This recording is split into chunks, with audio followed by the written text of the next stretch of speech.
Melukis bagi saya bukanlah sekedar meniru apa yang kita lihat, tetapi melukis itu mengekspresikan kembali dengan mempertimbangkan nalar, rasa, imajinasi, dan pengalaman estetik pribadi. Tentunya setelah melalui proses pengendapan dalam diri. Dalam hal ini, melukis tidak harus persis seperti apa yang kita lihat, tetapi harus dapat menangkap esensinya. Sehingga melukis boleh menambah, mengurangi, menggabungkan, menstilasi, mendeformasi, dan mendistorsi atau merekayasa bentuk objek sesuai dengan keinginan dan kebutuhan visual yang dikembangkan sesuai dengan konsep.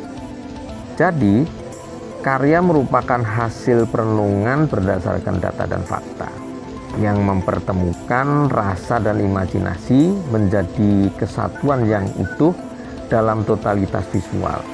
Apa yang lahir dari objek visual bukanlah apa adanya, tetapi apa yang dirasa dari objek.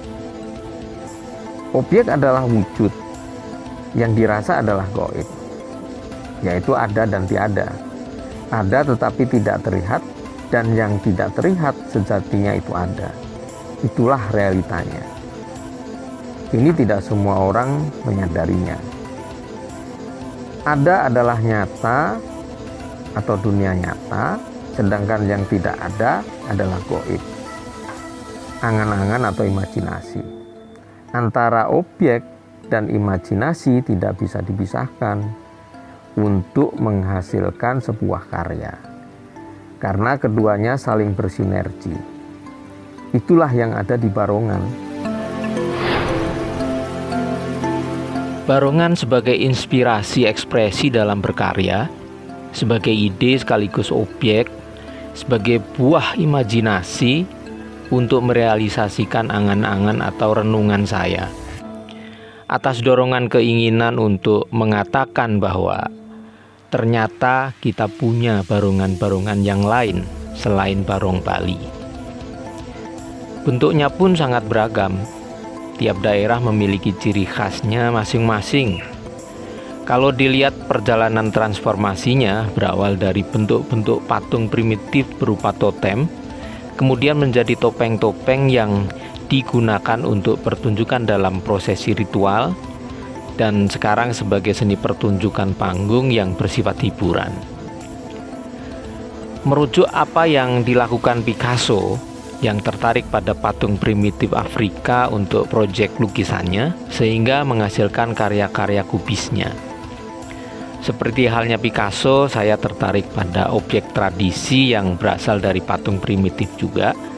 Bedanya, objek lukisan saya adalah berasal dari budaya tradisi kita sendiri, dekat dengan diri kita sendiri, dan merasa memilikinya. Tentunya saya sangat mengenal dan bisa merasakan esensi dari seni tradisi sendiri untuk menangkap esensinya. Dan esensi Barongan itulah yang kemudian saya ekspresikan kembali ke bidang kanvas.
Barongan merupakan salah satu seni tradisi yang kita miliki dan masih ada sampai saat ini. Barongan itu merupakan perwujudan dari totem binatang berkaki empat, salah satunya adalah harimau, yang fungsinya sebagai sarana ritual. Tidak banyak yang tahu kecuali Barong Bali. Sementara itu, barongan ini tersebar di wilayah Pulau Jawa. Bahkan dengan sebutan yang berbeda ada juga di pulau-pulau lain di Indonesia seperti di Irian Jaya, Kalimantan, dan Sumatera.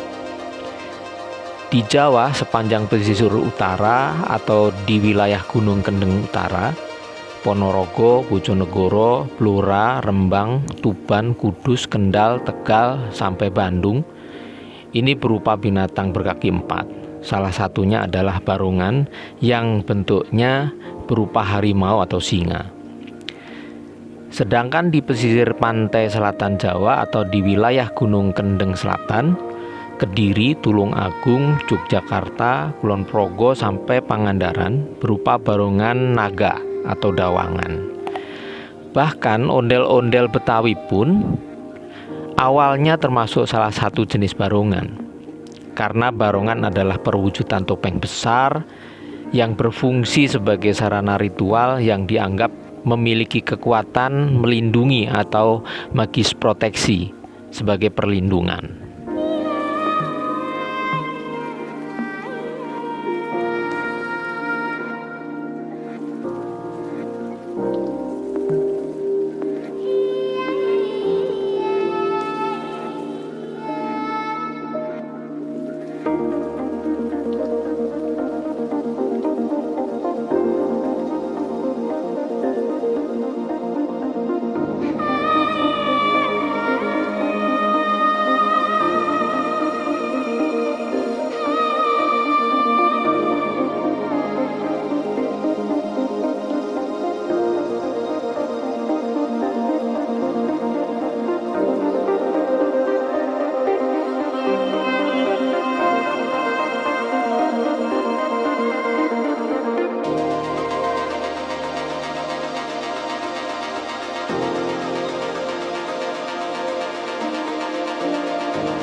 Lukisan seri barongan ini sebagian besar saya kerjakan sejak adanya wabah COVID-19, ya antara bulan Februari 2020 yang lalu.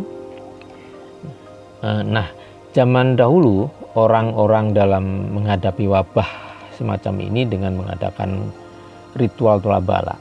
Barongan adalah salah satu medianya. Pada intinya sebetulnya untuk mensugesti diri supaya tidak stres karena takut, sehingga kuat dalam menghadapinya. Karena perwujudan topeng barongan ini dianggap memiliki kekuatan melindungi atau magis proteksi, sehingga memberikan rasa nyaman.